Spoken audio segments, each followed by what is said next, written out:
Avant de commencer l'histoire, dites-nous d'où vous regardez en laissant un commentaire ci-dessous.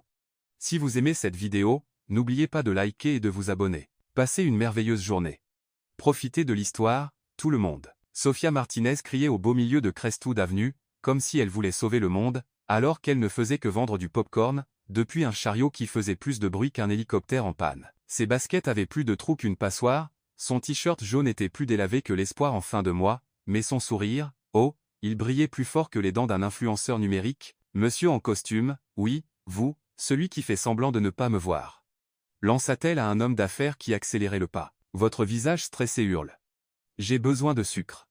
L'homme manqua de trébucher sur sa propre cravate, pressant encore plus le pas pour s'échapper. D'accord, mais quand vous aurez une crise de manque de bonheur, ne dites pas que je ne vous avais pas prévenu, rit Sofia à gorge déployée, attirant les regards des passants, comme si elle était un animal de zoo. C'est exactement à ce moment-là que Lucas Ferreira sortit du bâtiment le plus important de Miami, avec l'air d'un ours grognon vêtu d'Armani, PDG d'Innovatcorp. Il venait d'apprendre que ses investisseurs étaient plus contrariés qu'une belle-mère en lune de miel. Carla, écoutez bien, hurla-t-il dans son téléphone, agitant les bras comme un chef d'orchestre dirigeant un orchestre de panique. Si vous ne pouvez pas expliquer pourquoi nous avons perdu 200 millions le dernier trimestre, je vous transférerai dans un département si loin que vous aurez besoin d'un GPS pour trouver les toilettes. Lucas était tellement absorbé à menacer la pauvre Carla qu'il ne se rendait pas compte qu'il tenait une boîte de documents importants comme s'il s'agissait d'un bouquet de fleurs. Et puis, Miami joua un petit tour.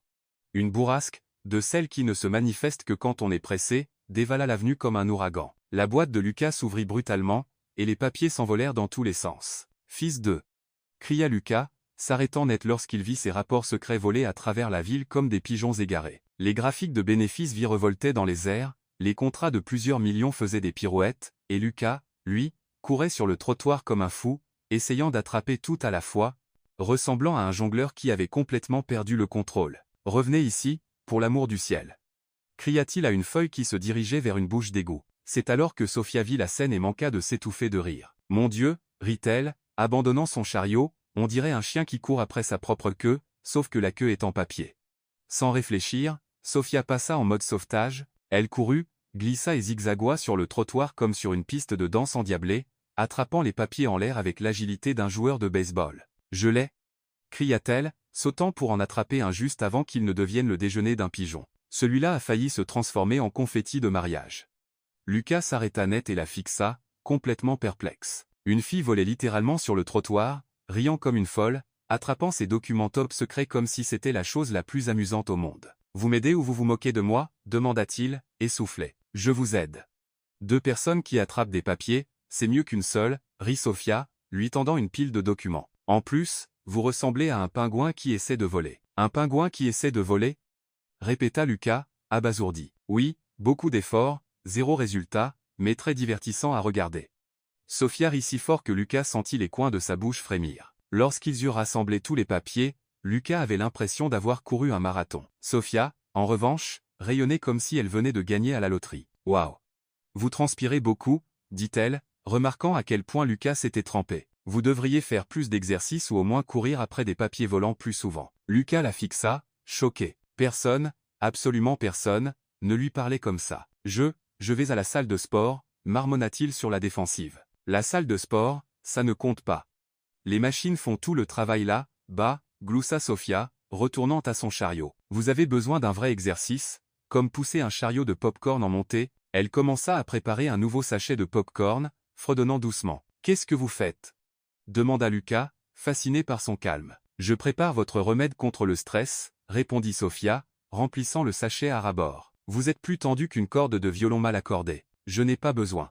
Commença à protester Lucas. Bien sûr que si, regardez votre tête. Sofia fit une grimace dramatique, imitant son expression grincheuse. On dirait que vous venez de sucer un citron acide. Malgré lui, Lucas éclata de rire, un vrai rire, venu du fond du ventre. Là, maintenant, vous avez l'air humain, sourit Sofia, lui tendant le petit sachet en papier. C'est du pop-corn du bonheur.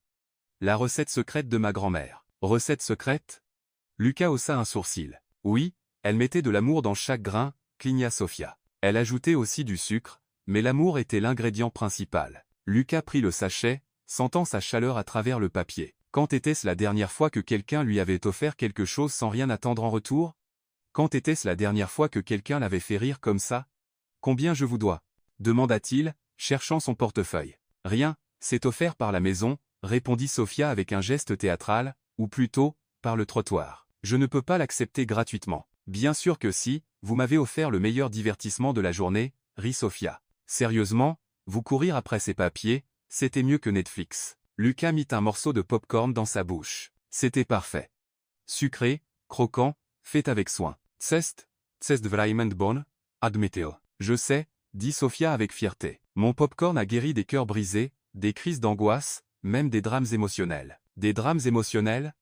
Gloussa Lucas. Oui, vous savez, quand la vie vous abat et que vous n'arrivez pas à retrouver le bonheur, mon pop-corn arrange ça. Sophia lui fit un clin d'œil malicieux. Lucas rit à nouveau, une sensation étrange et merveilleuse se répandant dans sa poitrine. Bon, je dois y aller, dit-il, toujours souriant. Allez-y, soyez important, répondit Sophia avec un geste théâtral. Mais si vous avez besoin de plus de joie, vous savez où me trouver. Je serai là, à sauver le monde un pop-corn à la fois. Lucas retourna vers le bâtiment mais ne put s'empêcher de regarder par-dessus son épaule. Sophia criait déjà à nouveau.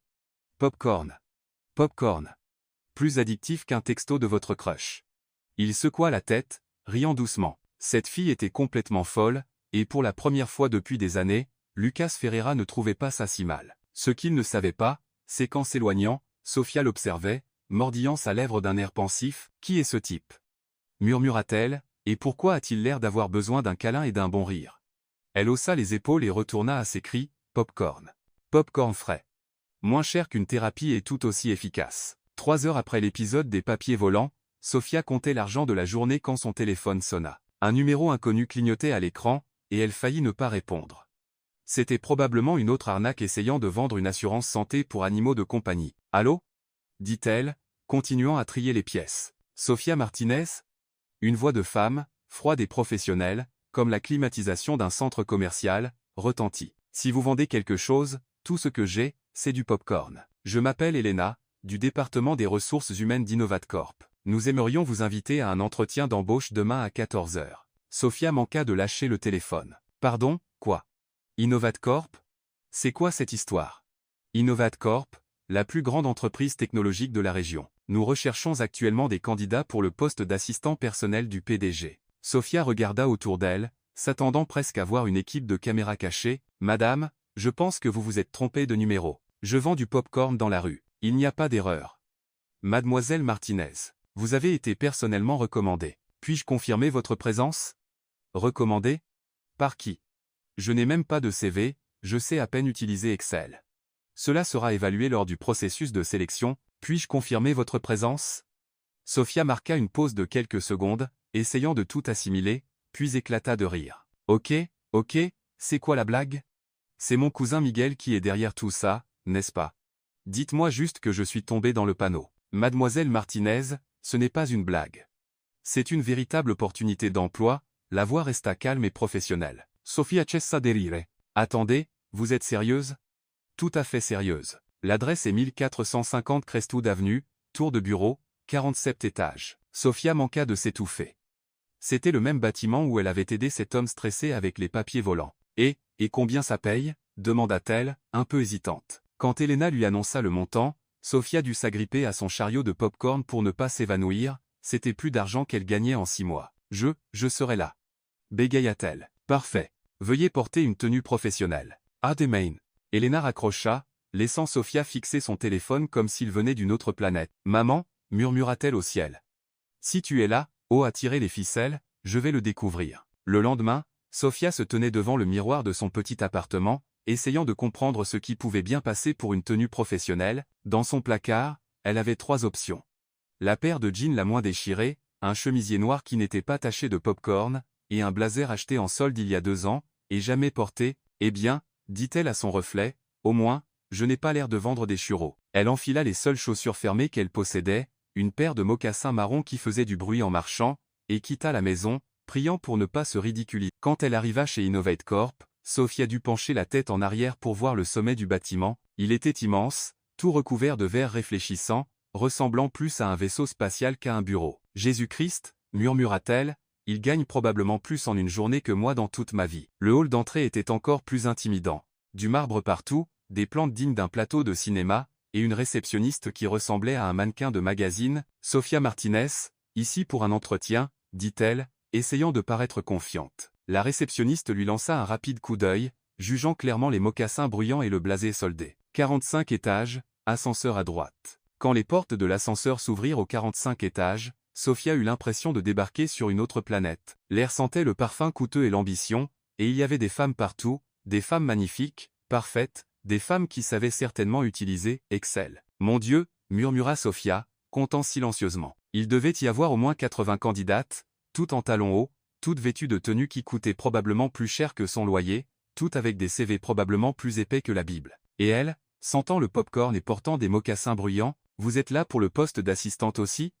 demanda une blonde parfaite, la regardant avec une curiosité à peine voilée. « Je crois », répondit Sofia, encore sous le choc. « Intéressant », murmura la blonde, signifiant clairement intéressant dans le sens de quelle plaisanterie. Sofia s'assit sur une chaise dans un coin, essayant de se faire invisible. Autour d'elle, les autres candidates parlaient de leurs qualifications comme si elles participaient à un concours du CV le plus impressionnant. « J'ai un MBA de Harvard et je parle 5 langues, dit une brune à lunettes. J'ai été l'assistante du PDG chez Goldman Sachs pendant 3 ans, ajouta une rousse. J'ai lancé 3 startups avant mes 25 ans, intervint une autre. Sofia baissa les yeux sur ses mains, qui sentaient toujours le pop-corn, et se demanda ce qu'elle faisait là. C'est alors qu'elle remarqua quelqu'un l'observer derrière la vitre teintée d'une salle de réunion. Un homme regardait.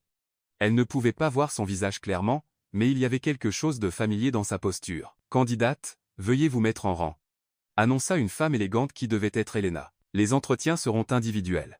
Chacun durera 15 minutes. » Les 83 femmes se mirent en ligne comme des soldats, impeccables, confiantes. Sofia était la dernière, bien sûr, car elle n'avait aucune idée du protocole d'entreprise. En attendant, elle observait les autres sortir de la salle d'entretien. Certaines semblaient confiantes, d'autres nerveuses, mais toutes paraissaient à leur place, comme si elles étaient faites pour ce monde de verre et de marbre. « Qu'est-ce que je fais ici ?» murmura-t-elle pour elle-même. Mais quelque chose d'étrange se passait. À chaque femme qui quittait la salle, l'homme derrière la vitre continuait d'observer, et quand Sofia regardait dans cette direction, elle avait l'impression que ses yeux étaient fixés sur elle. « Sofia Martinez ?» appela enfin Elena. C'était son tour. Sofia se leva, ses mocassins faisant un bruit fort sur le sol de marbre. Toutes les autres candidates se tournèrent pour la regarder, certaines avec pitié, d'autres avec curiosité, toutes pensant visiblement la même chose. « Que fait cette fille ici ?» En marchant vers la salle d'entretien, Sofia n'avait aucune idée que derrière la vitre teintée, Lucas Ferreira suivait chacun de ses mouvements avec un léger sourire. Il avait reconnu la fille au pop-corn dès qu'elle était entrée dans l'étage. C'était lui qui avait dit à Elena de l'appeler. C'était lui qui avait créé cette opportunité. Et maintenant, en la voyant là, déplacée mais courageuse, Lucas était certain d'avoir fait le bon choix. Les 82 autres candidates avaient des CV parfaits, mais aucune n'avait ce que Sofia avait en abondance. De l'humanité. Que le spectacle commence, murmura Lucas, ajustant sa cravate. Il avait hâte de voir comment elle gérerait l'entretien le plus important de sa vie. Sofia entra dans la salle d'entretien comme un poisson essayant de nager sur la terre ferme. La table était énorme, polie comme un miroir, et 3 cadres impeccables l'attendaient avec des expressions allant du scepticisme à un léger intérêt. « Veuillez vous asseoir », dit Elena, désignant une chaise qui semblait plus chère que tout l'appartement de Sofia. « Merci », répondit Sofia, un peu trop fort, ses nerfs faisant résonner sa voix dans la pièce. En s'asseyant, son vieux sac fit un bruit étrange contre la chaise en cuir. « Alors, mademoiselle Martinez, commença un homme chauve avec des lunettes à monture dorée, parlez-nous de votre expérience professionnelle. » Sofia cligna des yeux plusieurs fois, comme si elle traduisait la question dans sa tête. « Eh bien, je vends du pop-corn depuis 5 ans. Je suis un peu une entrepreneuse de rue, dit-elle, essayant de paraître professionnelle. Je gère ma propre affaire, je m'occupe de l'inventaire, du service client, du marketing par le bouche à oreille. » Les 3 cadres échangèrent des regards. Elena nota quelque chose, probablement non qualifié. « Et quelle est votre expérience avec les logiciels de bureau ?» demanda une femme avec un chignon si serré qu'il semblait douloureux. « Les logiciels ? Oh, vous voulez dire l'ordinateur ?» Sofia sourit, soulagée. « Je sais utiliser Facebook, WhatsApp, et j'ai utilisé Word quelques fois. Une fois, j'ai même réussi à changer la police. » L'homme chauve tout ça pour cacher un rire. « Et votre anglais ?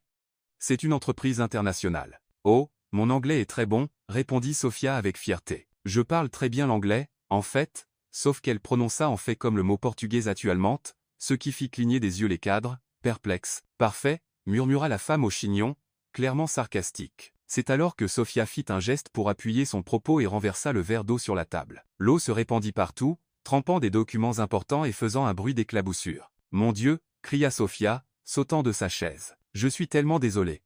Je suis un peu maladroite. » Elle essaya de sécher l'eau avec les manches de son blasé, mais ne fit qu'aggraver les choses, étalant le désordre sur la table. « Ne vous inquiétez pas, » dit Elena froidement, appelant l'assistant pour nettoyer. « Je suis vraiment désolée, » répéta Sophia, se rasseyant, le visage rouge vif. « Ma grand-mère disait toujours que j'avais des mains de banane. Je veux dire, je fais toujours tomber des choses. »« Des mains de banane ?» répéta l'homme chauve, sincèrement perplexe. « Oui, comme quand les bananes deviennent trop molles et glissent de vos mains. C'est un peu comme ça. » Les cadres restèrent silencieux, essayant de digérer la comparaison la plus étrange qu'ils aient jamais entendue dans un entretien d'embauche. « Eh bien, » continua Elena, visiblement désireuse de conclure, « pourquoi souhaitez-vous travailler chez InnovatCorp ?» Sophia prit une profonde inspiration, essayant de se ressaisir. « Écoutez, je vais être honnête avec vous. Je ne savais même pas que cette entreprise existait jusqu'à hier. Mais d'après ce que j'ai trouvé sur Google, » elle insista sur ses recherches, « vous faites des choses importantes avec la technologie, et j'aime les choses importantes, comme le pop-corn, ça rend les gens heureux. » La femme au chignon se massa les tempes. « Et vos attentes salariales ?» demanda l'homme chauve, visiblement par routine. « Des attentes ? Oh, vous voulez dire combien j'aimerais gagner ?» Sophia sourit. « Eh bien, tout ce qui dépasse ce que je gagne en vendant du pop-corn est déjà une bénédiction. Vous payez en argent réel, n'est-ce pas? Pas en bitcoin ou un truc numérique ?» À ce moment-là, Elena retenait clairement un rire de désespoir. « D'autres questions ?» demanda la femme au chignon, vérifiant l'heure. « En fait, j'ai une question pour vous, » dit Sophia, ouvrant son sac usé. « Voulez-vous essayer mon pop-corn? Je l'ai apporté pour vous remercier de l'opportunité. » Elle sortit 3 petits sachets de pop-corn et les posa sur la table mouillée, comme si c'était la chose la plus naturelle au monde d'apporter du pop-corn à un entretien d'embauche. « C'est fait maison, préparé avec soin, ma recette secrète. » Les 3 cadres regardèrent les sachets de pop-corn comme s'il s'agissait de bombes à retardement. « C'est très gentil de votre part, » dit Elena, clairement incertaine de comment répondre. « Allez-y, goûtez. » Le pop-corn brise toujours la glace, insista Sophia, poussant les sachets vers eux. Ce qu'elle ne savait pas, c'est que derrière la vitre teintée, Lucas Ferreira observait tout, un sourire grandissant sur le visage. Alors que son équipe pensait clairement qu'elle était une plaisanterie, il voyait quelque chose de complètement différent, de l'authenticité, du courage, la capacité d'être elle-même même dans une situation intimidante. Quand l'entretien se termina enfin, Sophia sortit avec un sourire, saluant les cadres comme s'ils étaient de vieux amis. « Au revoir, ce fut un plaisir de vous rencontrer tous. J'espère que vous aimerez le pop-corn. » Dès qu'elle partit, les 3 cadres se regardèrent. « Eh bien, » dit Elena, « je pense qu'on peut la rayer de la liste. » « Définitivement, » acquiesça la femme au chignon. « Je n'ai jamais vu quelque chose d'aussi inattendu. »« Pauvre fille, » murmura l'homme chauve. Elle semblait gentille, mais clairement pas à sa place. Ils étaient absolument certains que Sophia Martinez serait éliminée avant même de rentrer chez elle. Ce qu'ils ne savaient pas, c'est que Lucas avait pris sa décision au moment où elle avait offert du pop-corn en guise de remerciement. Le lendemain, quand Elena appela avec les résultats, sa voix tremblait d'incrédulité. « Sophia Martinez, félicitations, vous avez été sélectionnée pour le poste. » À l'autre bout de la ligne, Sophia manqua de s'évanouir. Et chez InnovatCorp, 3 cadres très perplexes essayaient encore de comprendre comment la fille au pop-corn avait décroché le job de rêve. La réponse se trouvait dans une pièce au 47 étage, où Lucas Ferreira souriait pour lui-même, imaginant déjà à quel point il serait intéressant de travailler avec quelqu'un qui distribuait du pop-corn pendant les entretiens d'embauche. « Ça va être amusant, » murmura-t-il, regardant par la fenêtre. Le premier jour de Sophia chez InnovatCorp commença par une errance dans le labyrinthe des couloirs du 47 étage, tenant une carte dessinée à la main qu'Elena avait rapidement griffonnée sur un bout de papier. « Salle 17, » marmonnait-elle, passant devant le même couloir pour ce qui semblait être la 15e fois. « Cet endroit est immense, comme un centre commercial sans les magasins. Chaque couloir se ressemblait, des murs de verre, de la moquette grise, et des gens en costume qui passaient en trombe avec des visages sérieux. » Sophia se sentait comme une enfant perdue dans un supermarché, sauf qu'au lieu de chercher sa mère, elle cherchait son bureau. « Excusez-moi » arrêta-t-elle une femme élégante en talons hauts. « Savez-vous où se trouve la salle 17 ?» La femme la toisa de haut en bas, examinant sa robe simple et son sac en simili-cuir. « Et vous êtes qui » demanda-t-elle, comme si Sophia venait d'une autre planète. « Sophia Martinez, nouvelle assistante » dit Sophia joyeusement. « Premier jour. » La femme haussa un sourcil, doutant clairement qu'une personne comme Sophia puisse travailler ici. « La salle 17 est au bout du couloir à droite » dit-elle froidement, puis s'éloigna, murmurant quelque chose à une collègue. Sophia suivit les indications et trouva enfin une porte marquée 17. Sans frapper après tout, c'était son nouveau bureau. Elle entra avec un sourire. « Bonjour, je suis Sophia, la nouvelle. Elle s'arrêta en plein milieu de sa phrase. Assis derrière un grand bureau se trouvait un homme d'une 60aine d'années avec des cheveux gris soigneusement peignés et un costume qui coûtait probablement plus cher qu'une voiture. Il la regarda avec un choc pur. « Désolé, monsieur, » dit Sophia, n'ayant aucune idée de qui il était. « Je pense que vous êtes dans mon bureau, mais pas de souci, finissez le ménage, je vais attendre dehors. » L'homme cligna des yeux plusieurs fois, comme s'il n'en croyait pas ses oreilles. « Le ménage » répéta-t-il lentement. « Oui, je sais que vous avez probablement un planning pour nettoyer les bureaux. Mon bureau doit être en désordre, c'est mon premier jour et tout, » sourit Sophia poliment. « Vous travaillez ici depuis longtemps ? Cet endroit doit être un cauchemar à nettoyer. » L'homme continua de la fixer, la bouche légèrement ouverte. « Je ne fais pas partie du personnel de ménage, » dit-il enfin. « Oh, désolé, alors vous êtes de la maintenance ? Vous venez réparer quelque chose ?» Sophia regarda autour d'elle.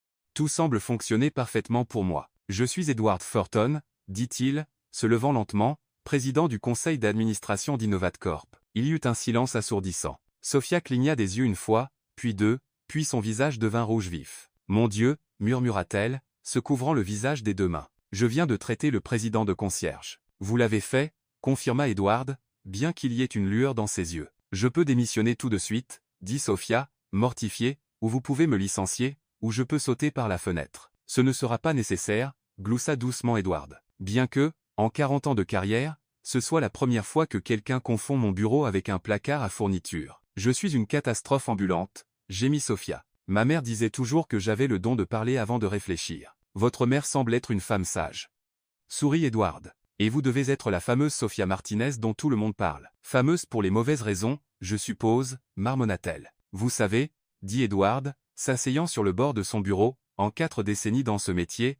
je rencontre rarement quelqu'un d'aussi authentique que vous. » « Authentique est une belle manière de dire maladroite, » soupira Sophia. « Peut être que c'est exactement ce dont cette entreprise a besoin. » Avant que Sophia ne puisse répondre, la porte s'ouvrit, et Elena entra précipitamment, s'arrêtant net devant la scène devant elle. « Monsieur Thornton, je suis tellement désolé, je cherchais mademoiselle Martinez.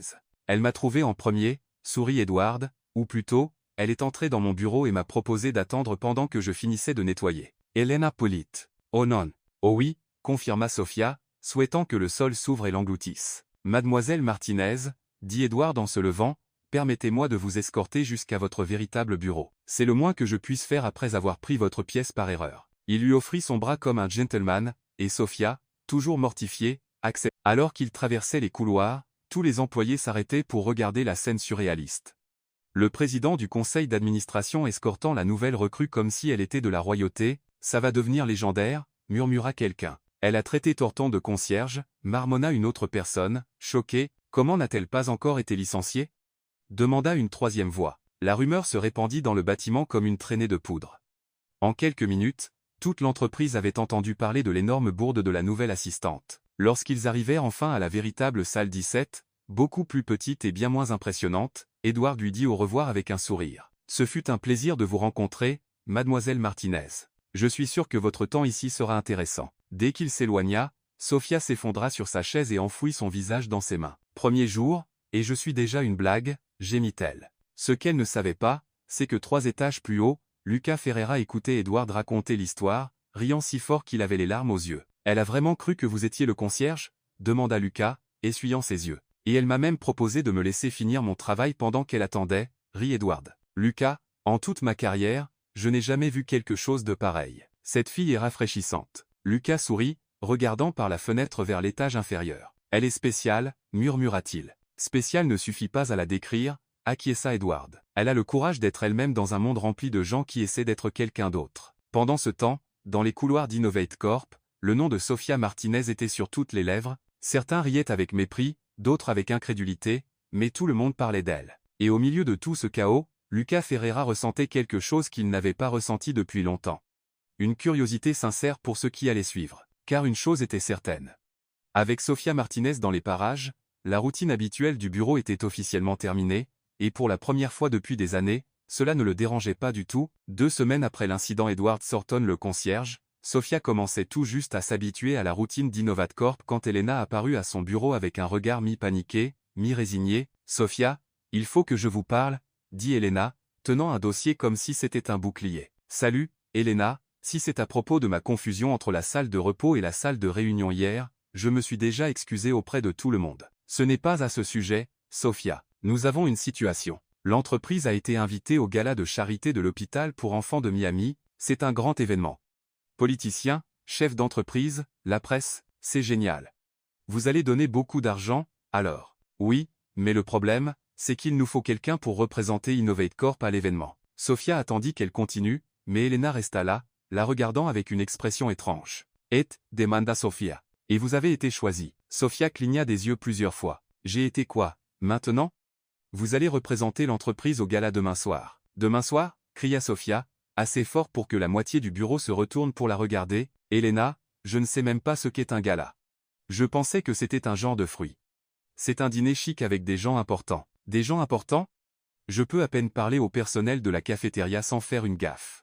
Elena se massa les tempes. Ce sont des ordres directs. Boussiaïes, point final. Mais je n'ai rien à me mettre. Je ne sais même pas comment me comporter. Je ne sais pas utiliser une fourchette à salade. Une fourchette à salade? Oui, ces petites fourchettes à gauche dont personne ne sait à quoi elles servent. Elena vérifia sa montre. Vous avez 24 heures pour vous préparer. Bonne chance. Et sur ce, elle laissa Sophia en plein mode panique. Ce soir-là, Sophia courut chez Donna Rosa, la couturière du quartier qui réparait les vêtements dans son jardin. Donna Rosa, vous devez me sauver. Supplia Sophia. J'ai besoin d'une robe pour un événement chic demain. Donna Rosa, une femme de 70 ans avec plus d'énergie qu'un moteur de Ferrari, toisa Sophia de haut en bas. Fille, avec si peu de temps, tu es folle ou quoi? S'il vous plaît, je paierai ce que vous voulez. Donna Rosa s'approcha d'une vieille armoire, en sortit une robe noire légèrement délavée, c'était à ma fille, mais elle s'en est lassée. On va lui donner un coup de jeûne. Elles passèrent toute la nuit à coudre, ajuster, improviser. Le résultat final était créatif. La robe noire reçut quelques appliques brillantes que Donna Rosa avait conservées, une ceinture faite d'un foulard vintage, et de petites touches qui la rendaient unique en son genre. Ce n'est pas parfait, mais c'est fait avec amour, déclara Donna Rosa à 6 heures du matin. C'est magnifique. Merci, Donna Rosa. Le lendemain soir, Sophia arriva à l'hôtel Fontainebleau, se sentant comme Cendrillon, mais une Cendrillon qui se serait habillée lors d'une vente de liquidation dans un grand magasin. La salle de bal était époustouflante.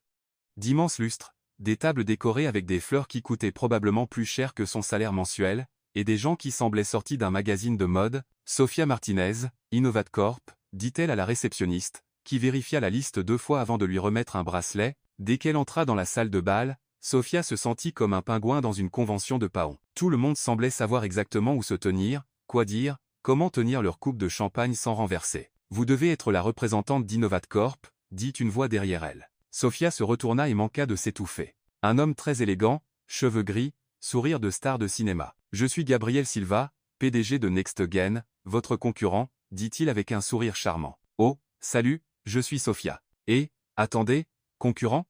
Comme des ennemis? Gabriel rit. Pas exactement des ennemis, plus des rivaux amicaux. À ce moment-là, un serveur passa avec un plateau de champagne. Sophia prit une coupe, mais en se tournant pour continuer à parler, elle heurta quelqu'un. Splash. Le champagne se renversa directement sur la chemise blanche d'un homme distingué avec une moustache. Mon Dieu, je suis tellement désolé, cria Sophia, essayant de sécher la chemise de l'homme avec une serviette. Ne vous inquiétez pas, ça arrive, dit l'homme calmement. Ministre Alvarez, murmura Gabriel doucement, c'est le ministre des Finances. Ministre, cria Sophia, faisant se retourner la moitié de la salle. Monsieur le ministre, je suis horrible. Je paierai le nettoyage, je vous achèterai une nouvelle chemise. Le ministre rit. Ma chère, en 30 ans de politique, c'est la première fois que quelqu'un s'excuse si sincèrement. D'habitude, les gens font comme si rien ne s'était passé. Pendant le dîner, Sophia commit toutes les erreurs d'étiquette possibles. Elle utilisa les mauvaises fourchettes, parla trop fort, et quand elle vit des serveurs passer avec des amuse-bouches, elle ne put s'en empêcher. Les gars, ils ont des coccinillas. S'exclama-t-elle, se levant de table. Excusez-moi, je dois en prendre une avant qu'elle disparaisse. Elle se dirigea vers le plateau et commença à discuter avec le serveur comme s'ils étaient de vieux amis. Ces coccinillas sont incroyables. Qui les a faites? Le chef de l'hôtel, madame. Dites-lui qu'elles sont fantastiques, meilleures que celles du coin près de chez moi. Les gens autour d'elle commencèrent à rire, mais ce n'était pas un rire méchant, c'était le genre de rire qui vient de l'appréciation de l'esprit sincère de quelqu'un. Quand Sophia revint à la table avec une petite assiette pleine de snacks, elle trouva Gabriel qui la regardait avec admiration. Vous êtes rafraîchissante, dit-il. Je suis une catastrophe, répondit Sophia, lui offrant une coccinea, une catastrophe délicieuse. Ce que Sofia ne savait pas, c'est que quelqu'un avait filmé le moment de la coccinea et l'avait publié en ligne. En quelques heures, la vidéo intitulée « Une cadre mange des coccineas à un gala de charité » devenait virale. Les commentaires étaient hilarants, elle est comme nous dans la vraie vie. Enfin quelqu'un de normal à un événement chic. Je veux être son ami. De retour dans son appartement, Lucas regarda la vidéo pour la 10e fois, secouant la tête avec un sourire. Elle a réussi à apporter du réel à un événement qui est généralement plus faux qu'un billet de 3 $, murmura-t-il. Son téléphone sonna. C'était Edward Thornton. Lucas, as-tu vu la vidéo? Oui, la fille est devenue un mème national en 24 heures. Je sais. Est-ce une bonne ou une mauvaise chose pour l'entreprise? Lucas regarda à nouveau la vidéo, observant Sofia discuter avec le serveur, faisant rire tout le monde autour d'elle. Honnêtement, Edward, je pense que c'est la meilleure chose qui soit arrivée à notre image d'entreprise. Et pour la première fois, Lucas Ferreira réalisa qu'il était complètement fasciné par une femme qui pouvait transformer n'importe quel événement formel en fête de quartier. Le problème, c'est qu'il n'était pas le seul à l'avoir remarqué. Le lendemain matin du gala des coccineas, comme on l'appelait déjà en ligne, Sofia arriva au bureau en s'attendant à être licenciée. Après tout, elle était devenue virale pour avoir mangé des amuse-bouches à un événement chic. Ça ne semblait pas être le genre de publicité qu'une entreprise sérieuse voudrait, mais quand elle arriva à son bureau, elle trouva quelque chose d'inattendu. Une enveloppe couleur crème sans nom, simplement posée sur son clavier. C'est bizarre, murmura-t-elle, regardant autour d'elle pour voir si quelqu'un l'observait. Elle ouvrit l'enveloppe avec précaution et manqua de s'évanouir en voyant ce qu'il y avait à l'intérieur, une lettre d'offre officielle pour un transfert au département des relations publiques, avec un salaire exactement 2 fois supérieur à ce qu'elle gagnait actuellement. Ce n'est pas possible, murmura-t-elle, lisant le document 3 fois. Mais il y avait plus. Une petite note manuscrite, d'une écriture élégante, disait simplement « Vous avez quelque chose que les 83 autres n'avaient pas ». Sofia sentit son cœur s'accélérer. Quelqu'un s'était souvenu des 83 candidates de l'entretien. Quelqu'un qui était là. Quelqu'un qui Lucas, murmura-t-elle instinctivement, levant les yeux vers les étages supérieurs. « Vous avez dit quelque chose ?» demanda Maria, du bureau d'à côté, essayant clairement de voir ce que Sofia lisait. « Non, non, je parlais toute seule. » Sofia plia rapidement les papiers et les glissa dans son sac. Mais le reste de la journée, elle ne pouvait se concentrer sur rien. Elle pensait sans cesse à la note, se demandant si cela signifiait vraiment ce qu'elle pensait. Était-il possible que Lucas Ferreira, le PDG de l'entreprise, lui prête attention? C'est insensé, se dit-elle. Il ne sait probablement même pas que j'existe. Mais au fond, une petite étincelle d'espoir continuait de briller. 3 étages plus haut, Lucas vivait sa journée la plus difficile depuis qu'il était devenu PDG. La salle de réunion était remplie de cadres en colère, tous parlant les uns sur les autres à propos de l'incident des coccineas. « Lucas, c'est inacceptable », déclara Patricia Lopes, la directrice marketing, frappant un dossier sur la table. « L'entreprise est devenue une plaisanterie sur les réseaux sociaux, une de nos employés est dans des mèmes. » Ajouta Daniel Chen des finances. « Des mèmes, Lucas. Notre image d'entreprise est ruinée. Il faut la licencier immédiatement, dit Elena des RH, avant qu'elle ne cause plus de dégâts. » Lucas resta silencieux, regardant par la fenêtre. En bas, il pouvait voir Sofia sortir pour déjeuner, marchant avec cette démarche joyeuse qu'il avait appris à reconnaître. « Lucas, » insista Patricia, « vous nous écoutez ?»« Je vous écoute, » dit-il calmement, sans se retourner, « et je ne suis pas d'accord avec vous tous. » Un silence tendu remplit la pièce. « Qu'est-ce que vous voulez dire ?» demanda Daniel. Lucas se tourna enfin pour faire face au groupe. « Avez-vous regardé nos chiffres sur les réseaux sociaux depuis hier ?»« Lucas, nous ne parlons pas de chiffres, » commença Patricia. « Si, nous en parlons, » la coupa-t-il. Une augmentation de 300% de l'engagement, 50 nouveaux abonnés, des centaines de commentaires positifs sur le fait que notre entreprise semble humaine. Il alluma le projecteur et montra les métriques. Pour la première fois depuis des années, les gens parlent d'InnovateCore, comme d'une entreprise réelle, authentique, et terre. Vous pensez que c'est une mauvaise chose? Mais elle est, Patricia chercha le mot. Une personne sincère, suggéra Lucas. Une employée qui n'a pas peur d'être elle-même, quelqu'un qui a fait rire le ministre des Finances après lui avoir renversé du champagne dessus. Elle est peu professionnelle, protesta Daniel. Elle est exactement ce dont cette entreprise avait besoin, dit Lucas fermement. Savez-vous les retours que nous avons reçus du gala? Les gens ont adoré notre représentante authentique. Ils ont dit que nous étions la première entreprise assez courageuse pour montrer que nous sommes faits de vraies personnes. Elena fronça les sourcils. Lucas, vous ne pensez pas à... Je pense à la promouvoir. Le silence qui suivit fut assourdissant. La promouvoir? Cria presque Patricia. Aux relations publiques?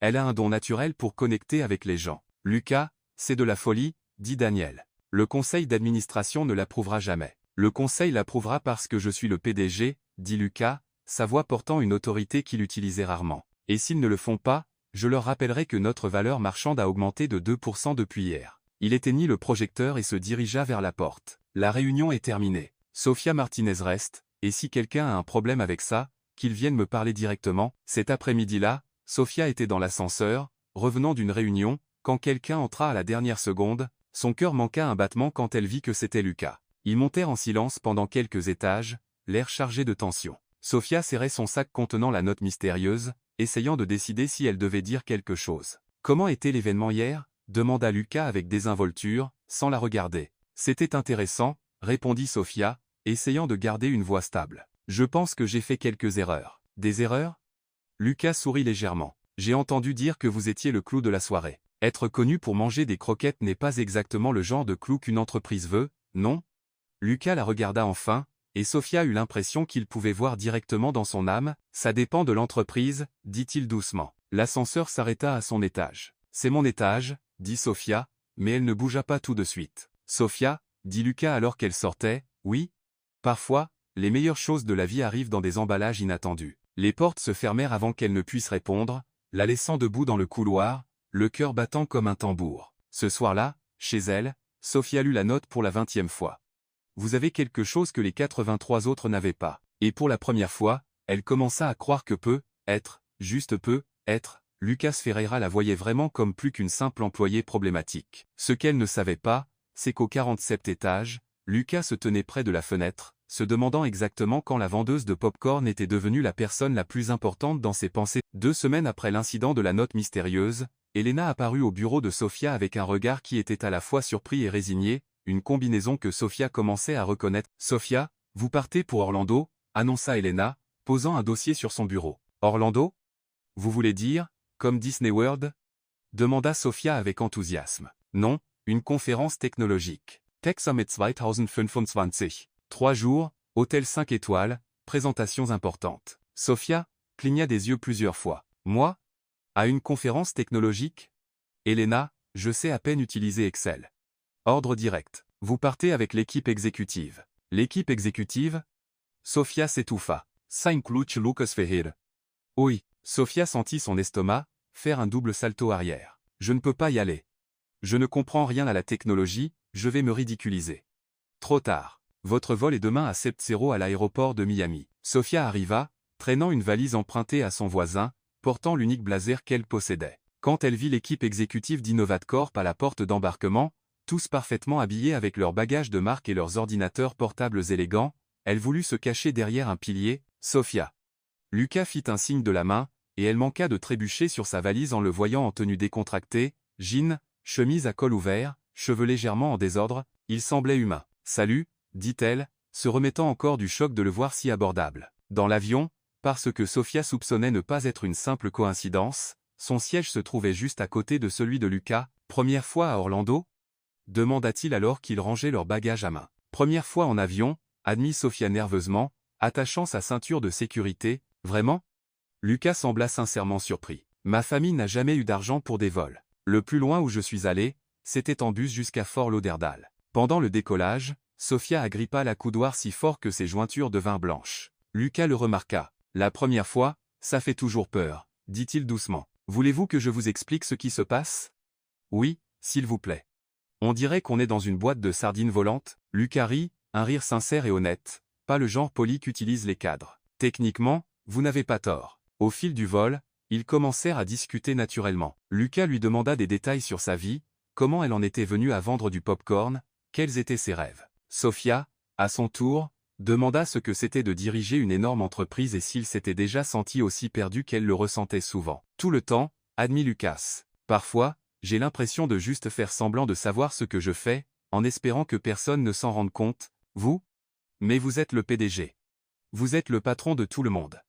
Le syndrome de l'imposteur. Tout le monde là, même les gens qui réussissent. Surtout les gens qui réussissent. » Sofia l'étudia avec curiosité. « Vous êtes vraiment différent de ce que j'attendais. » « Comment ça ? » ?»« Plus normal. Je pensais que vous seriez plus arrogant, vous savez, plus je suis important, écartez-vous de mon chemin. » Lucas sourit. « Parfois, je dois être comme ça, mais ce n'est pas vraiment moi. À la conférence, Sofia se sentait complètement déplacée parmi les présentations techniques et les conversations sur l'intelligence artificielle et la blockchain, mais lors d'un panel sur l'humanisation de la technologie, quelque chose fit-il dans son esprit. Quand ils ouvrirent la parole aux questions, Sofia leva la main avant de pouvoir changer d'avis. Oui, la dame en rouge désigna le modérateur. Sofia se leva, sentant des centaines de regards sur elle. Eh bien, je ne connais pas grand-chose à la technologie, commença-t-elle, entendant quelques rires étouffés, mais je travaille avec des gens tous les jours, et vous savez quel est le problème avec la technologie aujourd'hui? Elle oublie qu'il y a une vraie personne de l'autre côté de l'écran. La salle devint silencieuse. Vous créez des applications incroyables. Mais personne n'explique à mon voisin de 70 ans comment les utiliser. Vous faites de beaux sites web, mais mon cousin qui est dyslexique ne peut pas les lire. La technologie devrait servir les gens, pas l'inverse. Quand elle termina, il y eut un moment de silence avant que les applaudissements ne commencent, pas des applaudissements polis, mais des applaudissements sincères, chaleureux. Après la session, un homme bien habillé avec un accent européen l'approcha. Désolé de vous interrompre, mais je dois dire, votre commentaire était brillant, dit-il en anglais. Je suis Johan Schmidt, PDG de Tech Europe. Elle représente ce à quoi ressemble le monde réel. Lucas, qui avait tout observé de loin, sentit quelque chose remuer dans sa poitrine, de la fierté, de l'admiration, et quelque chose de plus profond qu'il n'était pas encore prêt à nommer. Ce soir-là à l'hôtel, Lucas frappa à la porte de Sofia. « Salut, dit-elle, surprise de le voir. Quelque chose ne va pas.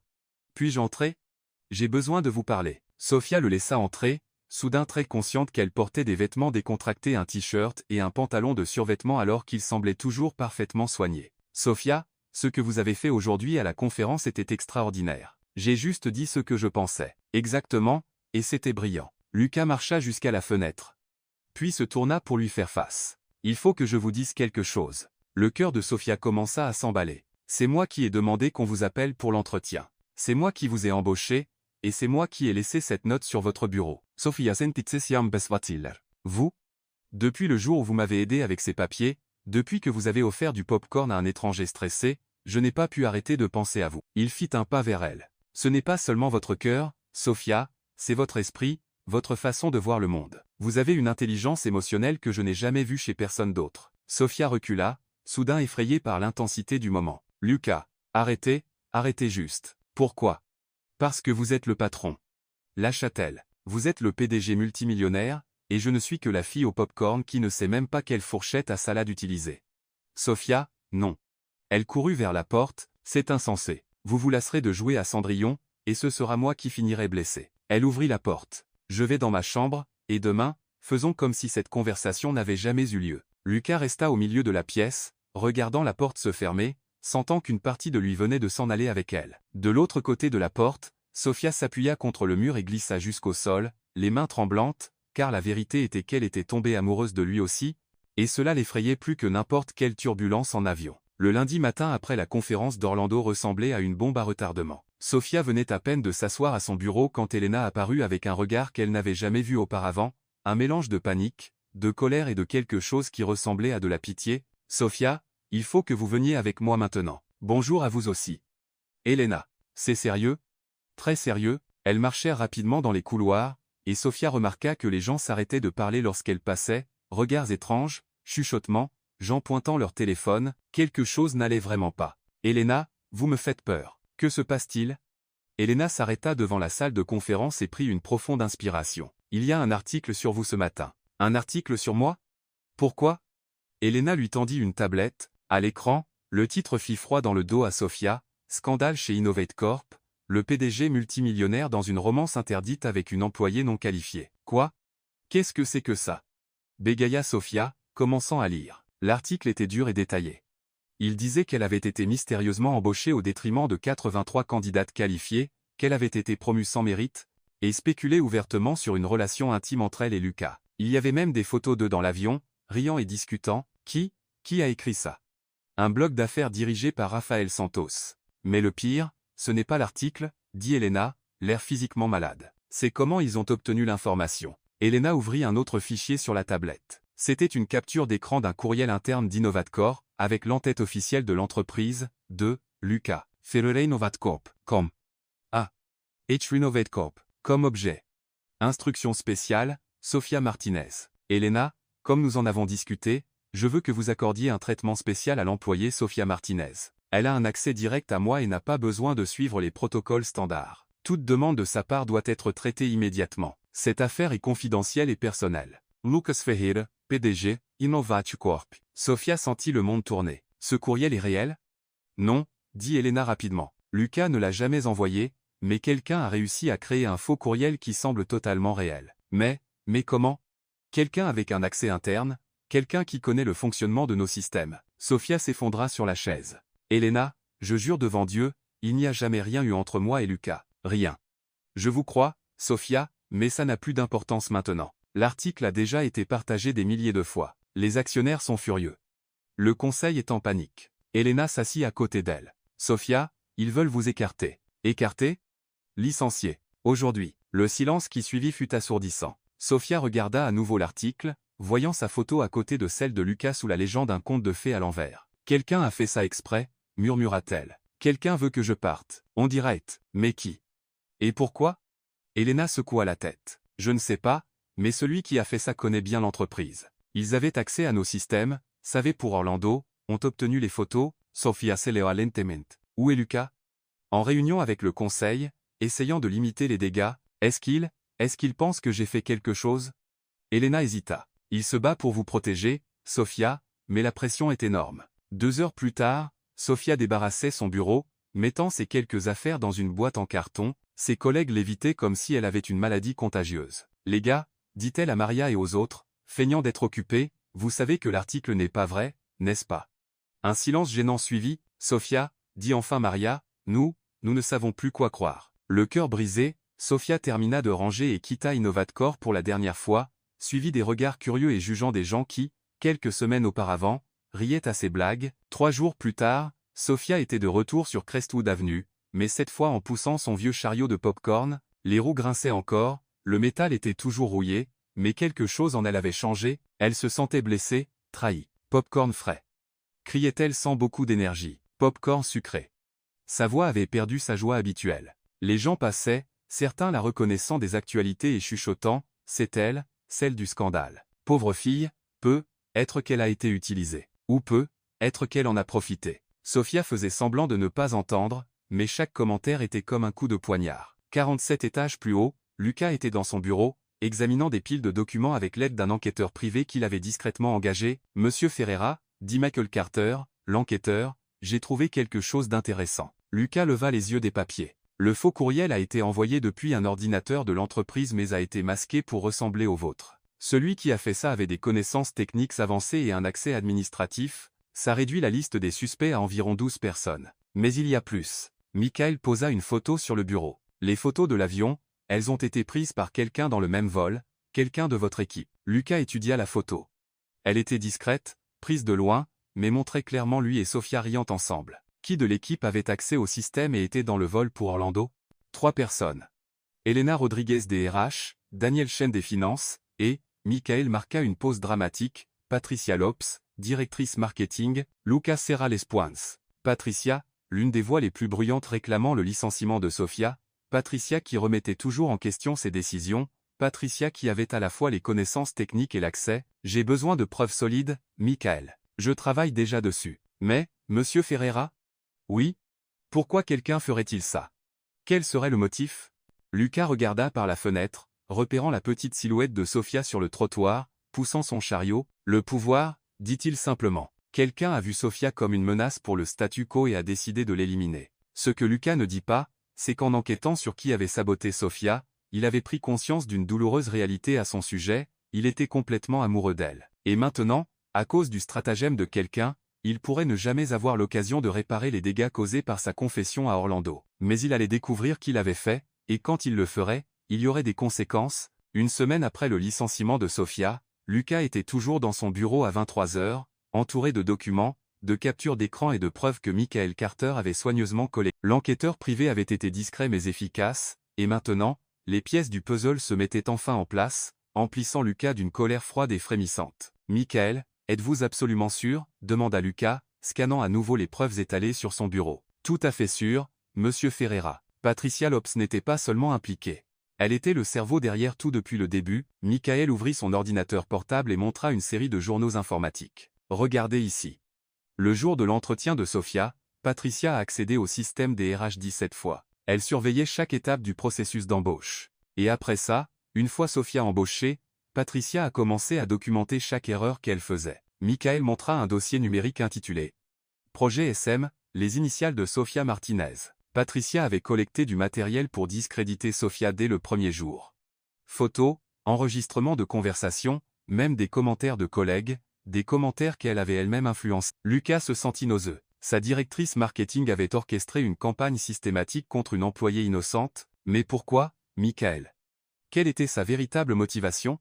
Michael ouvrit un autre fichier. J'ai trouvé des courriels privés entre Patricia et certains investisseurs extérieurs. Elle essayait d'orchestrer votre éviction de l'entreprise, Lucas. Elle voulait votre poste. Mon poste?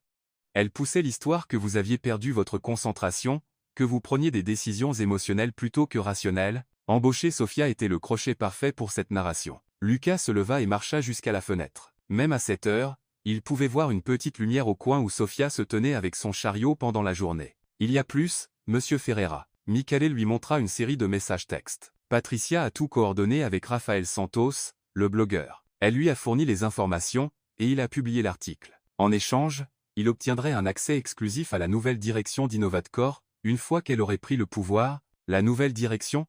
Elle pensait vraiment pouvoir me faire tomber? Elle ne pensait pas seulement.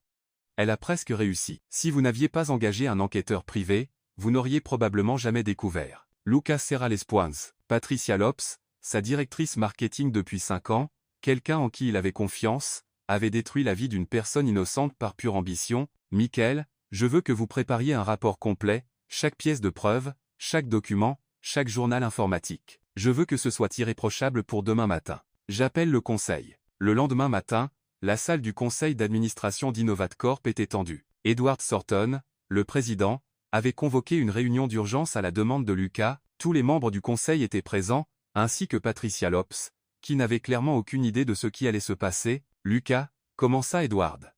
Vous avez dit que vous aviez des informations importantes concernant le récent scandale. En effet, répondit Lucas, allumant le projecteur. Des informations qui vont tous vous choquer. Patricia, assise de l'autre côté de la table, gardait une expression neutre, mais Lucas remarqua qu'elle jouait nerveusement avec son stylo. Ces derniers jours, j'ai engagé un enquêteur privé pour découvrir comment des informations confidentielles de l'entreprise ont été divulguées à la presse. La première image apparut à l'écran. Les journaux d'accès de l'ordinateur de Patricia. Ce que nous avons découvert, c'est un stratagème systématique, orchestré par quelqu'un à l'intérieur de l'entreprise, pour discréditer à la fois l'employée Sophia Martinez et moi-même. Patricia pâlit légèrement mais resta silencieuse. Patricia, Lucas se tourna directement vers elle. Voulez-vous expliquer pourquoi vous avez accédé au système des RH 127 fois au cours des 6 dernières semaines? C'est dans le cadre de mon travail de coordonner avec les RH pour les campagnes internes. Vraiment? Lucas passa à la diapositive suivante. Et ce dossier intitulé « Projet SM sur votre ordinateur ?» C'est aussi une tâche marketing? La salle devint complètement silencieuse. À l'écran se trouvait un dossier numérique rempli de dizaines de fichiers sur Sophia. Patricia déglutit difficilement. Lucas, je peux expliquer. Je vous en prie. Expliquez aussi ces courriels à Raphaël Santos, où vous avez partagé des informations confidentielles de l'entreprise. D'autres preuves apparurent à l'écran.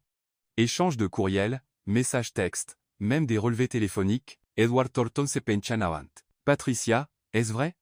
Patricia regarda autour de la table, voyant les visages choqués des membres du conseil. Son masque professionnel tombe en fin. Vous ne comprenez pas. Explosa-t-elle. Cette fille allait tout gâcher. Elle n'était pas qualifiée, elle était une plaisanterie. Une plaisanterie que vous avez transformée en scandale national, dit Lucas froidement. Elle ne méritait pas d'être ici, et vous, Patricia pointa Lucas, vous avez complètement perdu la tête pour une vendeuse de pop-corn. Le silence qui suivit fut assourdissant. Edward prit enfin la parole. Patricia Lopes, compte tenu des preuves présentées, vous êtes par la présente licenciée d'Innovatcorp. Avec effet immédiat, notre équipe juridique vous contactera concernant les conséquences potentielles de vos actions. Patricia se leva brusquement. Vous allez tout le regretter. Cette fille va détruire cette entreprise. La seule personne qui a essayé de détruire cette entreprise, dit Lucas calmement, c'était vous. Après que Patricia fut escortée par la sécurité, Edward se tourna vers Lucas. Et maintenant, comment réparons-nous ce gâchis? Lucas sourit pour la première fois en une semaine. Maintenant, messieurs, je vais faire une proposition qui va tous vous surprendre. Cet après-midi-là, Sophia était chez elle, regardant une série sur Netflix et essayant de ne pas penser à la façon dont sa vie s'était effondrée en quelques jours, quand son téléphone sonna. C'était un numéro inconnu. Bonjour, Sophia Martinez. AE. Je m'appelle Michael Carter. Je vous appelle de la part de Lucas Ferreira. Avez-vous quelques minutes? Sophia faillit raccrocher. Si c'est pour m'offrir de l'argent pour que je me taise, non, madame, c'est pour vous montrer la vérité sur ce qui s'est vraiment passé. 20 minutes plus tard. Sophia reçut un courriel avec un fichier vidéo. C'était l'enregistrement complet de la réunion du conseil, montrant toutes les preuves contre Patricia, sa confession, et son licenciement. Sophia regarda cela sous le choc total. Patricia Lopes, la directrice élégante qui la regardait toujours de haut, avait orchestré tout le sabotage. Quand la vidéo se termina, son téléphone sonna à nouveau. C'était Lucas. Sophia, j'ai regardé la vidéo. Je suis tellement désolé pour tout. Vous ne méritiez pas de traverser ça. Sophia pleurait, mais c'était des larmes de soulagement. Vous avez découvert qui m'a fait ça. C'était ma responsabilité. Je suis celui qui vous a mis dans cette situation. Lucas, je sais que je n'ai pas le droit de demander ça après tout ce qui s'est passé, mais voudriez-vous revenir? Revenir à Innovate Corp? Mais pas en tant qu'assistant. Sophia retint son souffle. En tant que quoi? En tant que directrice de l'impact social, avec votre propre équipe, votre propre budget, et la liberté de créer des programmes qui font vraiment une différence dans la vie des gens. Il y eut une longue pause. Sophia, vous êtes toujours là? Je suis là, murmura-t-elle. J'essaie juste d'assimiler le fait que non seulement vous avez découvert qui m'a saboté, mais vous m'offrez aussi le job de mes rêves. Acceptez-vous? Sophia regarda par la fenêtre de son petit appartement, puis à la vidéo en pause sur son écran, montrant Lucas la défendre devant tout le conseil. J'accepte, dit-elle, souriant pour la première fois en une semaine. Super. Vous comanches lundi. Lucas? Oui. Merci de croire en moi, de m'avoir défendu. Toujours, Sophia, toujours. Quand ils raccrochèrent, Sophia se jeta sur le canapé et laissa échapper un cri de joie. La vérité avait enfin éclaté, et sa vie allait changer à nouveau. Le lundi de retour chez Innovate Corp fut complètement différent de ce que Sophia avait imaginé. Au lieu de retourner à son ancien bureau au 45 étages, elle fut escortée directement au 46 étages, où un bureau avec une vue panoramique sur la baie de Miami l'attendait. Directrice de l'impact social était écrit sur la plaque dorée sur la porte. En dessous, en plus petit, Sophia Martinez. Mon Dieu, murmura-t-elle, touchant la plaque comme si c'était magique. Elena, qui s'était excusée à maintes reprises pour ce qui s'était passé la semaine précédente, apparut avec un sourire sincère. Bienvenue de retour, directrice Martinez. Ça sonne tellement bizarre, rit Sophia, encore incrédule. La semaine dernière, je vendais du pop-corn. Maintenant, je suis directrice de quelque chose. De quelque chose de très important, dit Lucas, apparaissant dans l'embrasure de la porte. Sophia sentit son cœur faire un bond. Il ne s'était pas vu en personne depuis Orlando, depuis cette confession à l'hôtel qui avait tout changé. Lucas, dit-elle, essayant de garder une voix professionnelle. Sophia, puis-je entrer? Elle hocha la tête, et Elena sortit discrètement, fermant la porte derrière elle. Comment vous sentez-vous? Demanda-t-il, gardant une distance respectueuse. Honnêtement?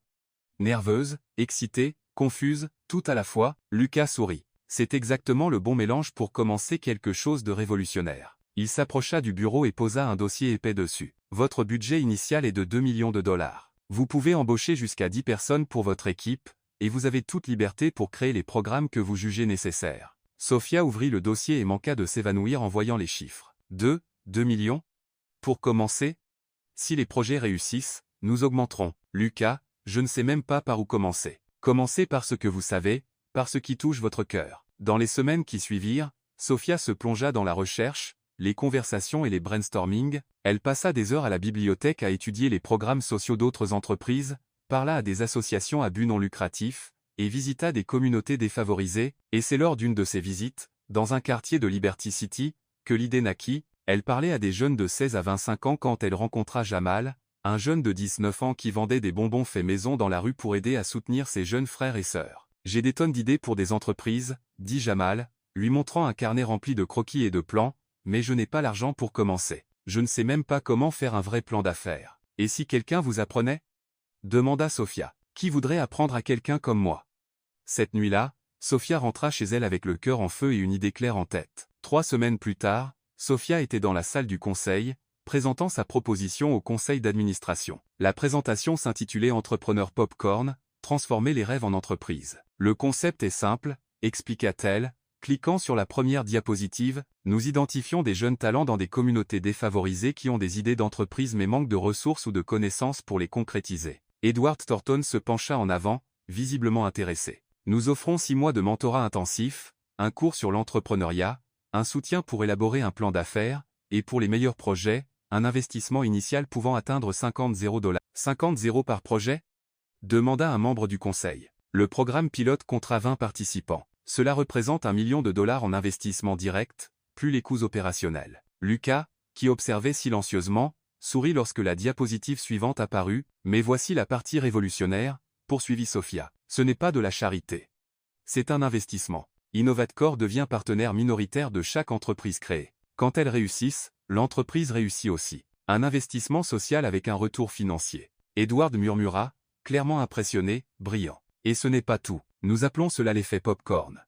Pour chaque jeune que nous aidons à sortir d'une situation vulnérable grâce à l'entrepreneuriat, ils impactent positivement au moins 5 autres personnes, familles, amis, communautés. Quand Sophia termina sa présentation, il y eut un silence, puis Edward commença à applaudir. En quelques secondes, toute la salle était debout, applaudissant. Approuvé à l'unanimité, déclara Edward. Quand commençons-nous? 2 mois plus tard, le programme Entrepreneur Popcorn faisait la une des journaux nationaux. L'histoire de Jamal, qui possédait désormais une petite entreprise de bonbons gourmands vendant à des restaurants à Miami, avait fait la couverture du magazine Forbes. D'autres jeunes du programme prospéraient également. Esha, qui avait créé une application pour connecter des femmes de ménage avec des clients, Carlos, qui avait développé un système hydroponique urbain, Maya, qui avait lancé une entreprise de couture durable. Mais les choses décollèrent vraiment lorsque le programme fut présenté aux informations nationales. Cette initiative d'Innovate Corp change la manière dont les entreprises abordent la responsabilité sociale, déclara le présentateur de CNN. Au lieu de simplement donner de l'argent, ils forment des entrepreneurs. La vidéo devint virale. Entrepreneurs Popcorn devint un sujet tendance. Des entreprises du monde entier commencèrent à appeler, voulant apprendre comment reproduire le programme. La conférence de presse était prévue pour un vendredi matin. Sophia était nerveuse. Elle détestait parler en public, mais Lucas la rassura. Soyez simplement vous-même, c'est ce que les gens aiment chez vous. La salle était bondée, journalistes, photographes, cadres d'autres entreprises, officiels du gouvernement. Sophia n'avait jamais vu autant de gens réunis pour l'écouter parler. Bon après-midi, commença-t-elle, la voix légèrement tremblante. Je m'appelle Sophia Martinez, et il y a 6 mois, je vendais du popcorn dans la rue. Un rire chaleureux parcourut la foule. Aujourd'hui, je suis ici pour parler de la façon dont de petites actions peuvent mener à de grands changements. Pendant 20 minutes, Sophia raconta des histoires. Jamal et ses bonbons, Aïcha et son application, chaque jeune qui avait transformé un rêve en réalité. Ce programme fonctionne non pas parce que nous avons beaucoup d'argent, expliqua-t-elle. Il fonctionne parce que nous croyons que tout le monde mérite une chance, et parfois, cette chance se présente sous la forme de quelqu'un que personne ne prend au sérieux. Quand elle termina, toute la salle se leva pour applaudir. Sophia sentit les larmes lui monter aux yeux, d'émotion, de fierté et de pure gratitude. C'est alors que Lucas s'avança vers le micro. « Si je puis me permettre, dit-il, sa voix résonnant dans la salle maintenant silencieuse, j'aimerais dire quelques mots à propos de la directrice Martinez. » Sophia le regarda, surprise. Il y a quelques mois, nous avons interviewé 83 candidates hautement qualifiées pour un poste dans notre entreprise. Toutes avaient des CV parfaits, des diplômes prestigieux, une expérience impressionnante. Lucas se tourna pour regarder Sophia. Sophia Martinez n'avait rien de tout cela, mais elle avait quelque chose qu'aucune des 83 autres n'avait. La capacité de voir des opportunités là où les autres voient des problèmes, le courage de croire en des gens que la société a abandonnés, l'humilité d'apprendre, et la sagesse d'enseigner. Elle ne s'est pas seulement distinguée parmi 83 candidates.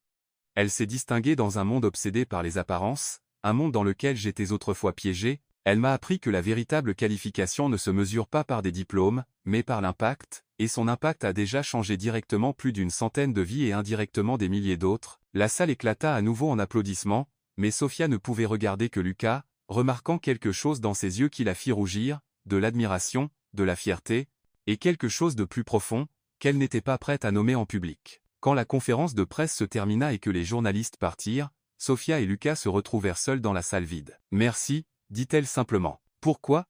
Pour avoir cru en moi, pour m'avoir donné cette chance, pour être tombé amoureux de vous ?» demanda Lucas doucement. Sophia sentit son cœur faire un bond. « Lucas, je sais que c'est compliqué. Je sais que nous sommes patrons et employés, mais après aujourd'hui, après avoir vu ce que vous avez construit, j'ai besoin que vous sachiez que je suis complètement amoureux de la femme extraordinaire que vous êtes. » Sophia le regarda, l'homme qui avait bouleversé sa vie non pas une, mais 2 fois. « Et si je vous disais que je suis amoureuse aussi ?» murmura-t-elle. Lucas sourit, ce même sourire qu'elle avait vu pour la première fois sur le trottoir lorsqu'elle avait offert du pop-corn à un étranger stressé. « Alors je dirais qu'il est peu, être temps d'arrêter de prétendre que ce n'est qu'une affaire professionnelle. Et pour la première fois depuis Orlando, Sophia ne recula pas quand il s'approcha, car maintenant elle savait enfin qu'elle méritait d'être là. 3 mois après la conférence de presse qui changea tout, Innovate Corp organisait l'événement le plus attendu de l'année, l'ouverture officielle du centre entrepreneurial Popcorn, le premier espace physique dédié au programme de Sophia. L'événement se tenait dans le centre lui-même, un bâtiment rénové à Wynwood qui était autrefois un entrepôt abandonné et qui brillait désormais comme un symbole de transformation. 300 invités étaient attendus. Chefs d'entreprise, politiciens, investisseurs, médias, et surtout, les jeunes entrepreneurs dont la vie avait été touchée par le programme. Sophia était dans son appartement, regardant 3 robes étalées sur son lit, complètement perdue. Madame Rosa. Appela-t-elle sa voisine, qui était devenue son conseillère mode officieuse. À l'aide? Madame Rosa apparut à la porte, désormais âgée de 71 ans et toujours pleine d'énergie. Fille, tu es plus nerveuse qu'une mariée le jour de son mariage. Quel est le problème? Je ne sais pas quelle robe porter. C'est le lancement de mon projet, il y aura des médias, des gens importants. Lucas sera là? Demanda Madame Rosa avec un sourire entendu. Sophia rougit. Ces dernières semaines, elle et Lucas avaient commencé à sortir ensemble discrètement, dîner privé, promenade le week-end, longues conversations tard le soir, mais toujours à l'abri des regards de l'entreprise et de la presse. Il sera là, admit-elle, et je veux être parfaite. Alors porte la bleue, dit Madame Rosa avec assurance. Elle fait ressortir tes yeux quand tu es heureuse. Le centre entrepreneurial était magnifique. Éclairage doux, décor moderne mais accueillant, et partout où l'on regardait, des photos et des histoires de jeunes qui avaient changé leur vie grâce au programme. Jamal était là, désormais propriétaire d'une entreprise de bonbons employant 15 personnes. Aïcha avait vendu son application pour $1 demi-million et travaillait sur une deuxième. Carlos venait de signer un contrat avec la ville pour fournir des légumes hydroponiques aux écoles publiques. Directrice Martinez la salua Jamal avec une chaleureuse étreinte. « As-tu vu mes histoires sur le mur principal ?»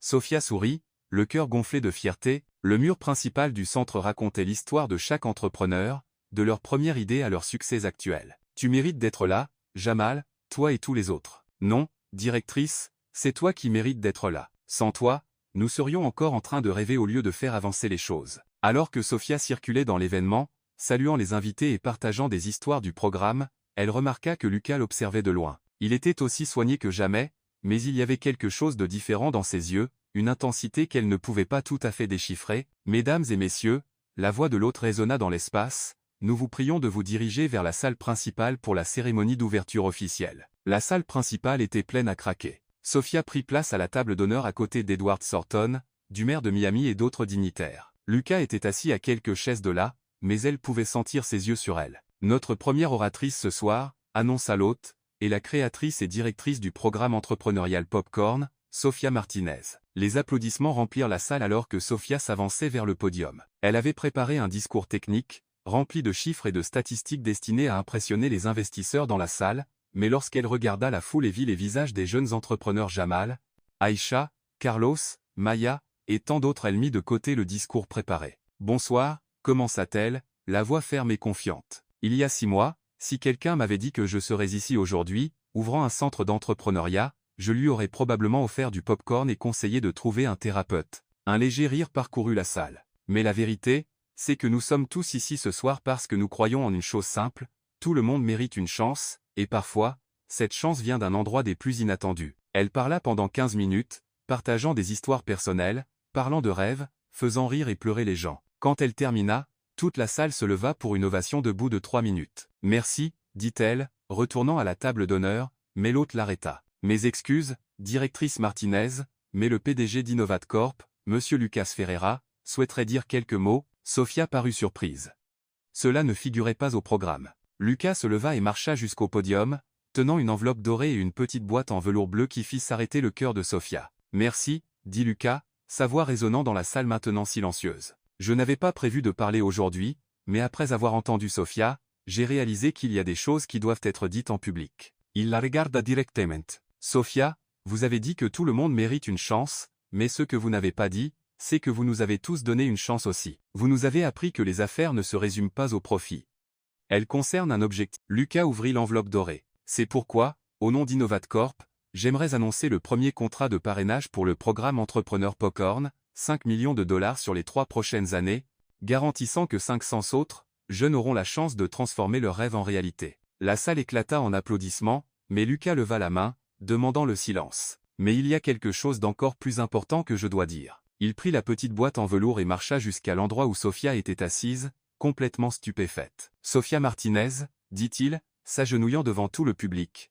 Il y a quelques mois, vous étiez l'une des 83 candidates pour un poste dans mon entreprise. Aujourd'hui, vous n'êtes pas seulement la meilleure employée que j'ai jamais eue, vous êtes la femme qui a complètement changé ma vie. » Sofia sentit les larmes couler sur ses joues. « Parmi toutes les femmes que j'ai rencontrées, parmi toutes les possibilités que la vie m'a offertes, je vous ai choisi. Et ce n'était pas par pitié, ce n'était pas de la charité, et ce n'était pas sur un coup de tête. » Lucas ouvrit la boîte, révélant une bague en diamant qui scintillait sous les lumières de la salle. « C'était à cause de ce que vous m'avez appris, que le véritable amour ne consiste pas à trouver quelqu'un de parfait, il s'agit de trouver quelqu'un qui vous donne envie d'être une meilleure personne chaque jour. » La salle était complètement silencieuse. 300 personnes retinrent leur souffle. « Sofia Martinez, voulez-vous m'épouser ?» Sofia le regarda, l'homme qui avait transformé sa vie de vendeuse de pop-corn en directrice de programmes sociaux, qu'il avait défendu quand personne d'autre ne l'avait fait, qui était tombé amoureux, non pas de son apparence mais de son âme. « Lucas, murmura-t-elle, puis elle s'éclaircit la gorge et parla assez fort pour que tout le monde l'entende, quand, système. Quand je vous ai offert du pop-corn sur le trottoir, je n'imaginais pas que j'offrais aussi mon cœur. » Elle se leva, et lui aussi. « Oui, dit-elle, d'une voix claire et ferme, oui, je veux vous épouser. » La salle explosa. Applaudissements, cris de joie, les gens se levèrent, les flashs des appareils photo crépitèrent. Lucas glissa la bague au doigt de Sofia et l'embrassa là, devant tout le monde. Quand ils se séparèrent, Sofia vit des larmes dans ses yeux aussi. « Je t'aime, murmura-t-il à son oreille. « Je t'aime aussi, répondit-elle. Parmi la foule en liesse, Sofia remarqua des visages familiers. Edward Thornton essuyant discrètement ses lunettes, Elena pleurant de joie, les jeunes entrepreneurs acclamant comme s'ils étaient de la famille, et à l'arrière de la salle, elle vit même quelques cadres qui avaient autrefois douté d'elle, applaudissant maintenant sincèrement. « On dirait qu'on a leur approbation, » plaisanta Lucas, jetant un coup d'œil à la foule en fête autour d'eux. « Je crois que oui, » rit Sofia, regardant la bague à son doigt. « Mais tu es sûr ? Je suis toujours la fille qui a renversé de l'eau pendant son entretien d'embauche. Tu es la femme qui a transformé une entreprise entière avec amour et détermination, » dit Lucas, tenant son visage entre ses mains, « et je ne pourrais pas être plus fier d'être ton futur mari. » Alors que la célébration continuait autour d'eux, Sofia pensa à quel point la vie pouvait être drôle. Il y a tout juste un an, elle était sur un trottoir, vendant du pop-corn, rêvant d'une vie meilleure. Maintenant, elle était fiancée à l'homme de ses rêves, dirigeant un programme qui changeait des vies, entourée de gens qui l'aimaient telle qu'elle était. 6 mois après la demande en mariage qui avait fait les gros titres nationaux, Sofia se tenait dans le jardin de la maison qu'elle et Lucas avaient achetée ensemble à Coral Gables, admirant une pièce très spéciale qui trônait près de la piscine. Son vieux chariot de pop-corn. Mais ce n'était plus le chariot rouillé et bruyant d'autrefois. Il avait été entièrement restauré, peint en bleu vif avec des détails dorés, et une plaque en bronze indiquait « Là où tout a commencé », symbole national du projet Entrepreneur Popcorn. « Je n'arrive toujours pas à croire qu'ils ont transformé mon vieux chariot en monument national », rit Sofia, caressant doucement le côté restauré. Lucas s'approcha par derrière, l'enlaçant. « Ce chariot a changé plus de vie que n'importe quelle technologie que j'ai créée, » dit-il, embrassant le sommet de sa tête. « Il mérite d'être dans tous les musées du pays. » C'était vrai. Le programme Entrepreneur Popcorn était devenu un phénomène national. D'autres entreprises avaient copié le modèle, des universités avaient créé des cours basés sur la méthode de Sofia, et le gouvernement fédéral avait officiellement adopté le chariot de popcorn comme symbole de la campagne nationale pour l'entrepreneuriat féminin. « Comment s'est passée la réunion avec Nike aujourd'hui ?» demanda Sofia, se tournant dans ses bras. « Ils veulent parrainer 50 chariots pour l'expansion sur la côte ouest, » sourit Lucas. « Et Apple appelle demain pour discuter du partenariat technologique. » Ces derniers mois, Sofia et Lucas étaient devenus un duo puissant, non seulement en amour mais aussi en affaires. Elle gérait le côté humain et social des projets, et lui s'assurait que tout soit financièrement et technologiquement viable. Ensemble, ils avaient fait d'Innovate Corp l'entreprise la plus admirée des États-Unis pour sa responsabilité sociale. « Et ta présentation à l'ONU, comment était-ce » demanda Lucas. « Incroyable. 15 pays veulent lancer le programme. Tu imagines, Lucas? Des jeunes du Ghana, du Brésil, des Philippines, tous ayant la même chance que Jamal et Aïcha, ils marchèrent main dans la main jusqu'au balcon, où la table était dressée pour le dîner romantique qui était devenu leur tradition du vendredi soir. « Sofia, » dit soudain Lucas, s'arrêtant, « il y a quelque chose que je dois te demander. » Elle le regarda, curieuse. « Quoi donc ? Es-tu sûr de vouloir m'épouser » demanda-t-il, une réelle vulnérabilité dans la voix. « Je veux dire, ta vie a tellement changé. Tu es devenue une figure mondiale. Tu es invité à parler partout dans le monde. Tu pourrais avoir qui tu veux. » Sofia le regarda longuement, puis éclata de rire. Lucas Ferreira, es-tu jaloux de ma célébrité? Peu, être un peu, admit-il, rougissant. Espèce d'idiot, dit-elle, l'attirant plus près. Penses-tu vraiment que j'ai oublié qui m'a soutenu quand personne d'autre ne croyait en moi? Qui m'a défendu quand j'étais saboté? Qui a vu du potentiel en moi quand je ne le voyais même pas moi-même? Elle l'embrassa doucement. Je t'aime, Lucas, pas le PDG, pas le millionnaire, toi, l'homme qui rit à mes mauvaises blagues et soutient tous mes rêves fous. 3 semaines plus tard, par un samedi matin ensoleillé, la plage de Key Biscayne était aménagée pour le mariage le plus attendu de Miami, mais ce n'était pas l'événement grandiose auquel les gens s'attendaient. Sophia avait insisté pour quelque chose de simple et intime, uniquement avec les personnes qui comptaient vraiment. 50 invités étaient présents, la famille, les amis proches, et tous les jeunes entrepreneurs originaux du programme. Jamal était l'un des témoins du marié, Aisha l'une des demoiselles d'honneur, et Edward Storton officiait la cérémonie en tant que juge de paix. Sophia marcha pieds nus sur le sable, portant une robe simple mais élégante que Donna Rosa l'avait aidé à choisir. Dans ses mains, un bouquet de fleurs sauvages mélangées à des grains de pop-corn. Toi seul pouvais mettre du pop-corn dans un bouquet de mariée, avait ri sa sœur Maya ce matin-là. C'est ma marque de fabrique, avait répondu Sophia en haussant les épaules. Quand elle atteignit le petit hôtel sur le sable, Lucas l'attendait, les larmes aux yeux et un sourire qui illuminait toute la plage.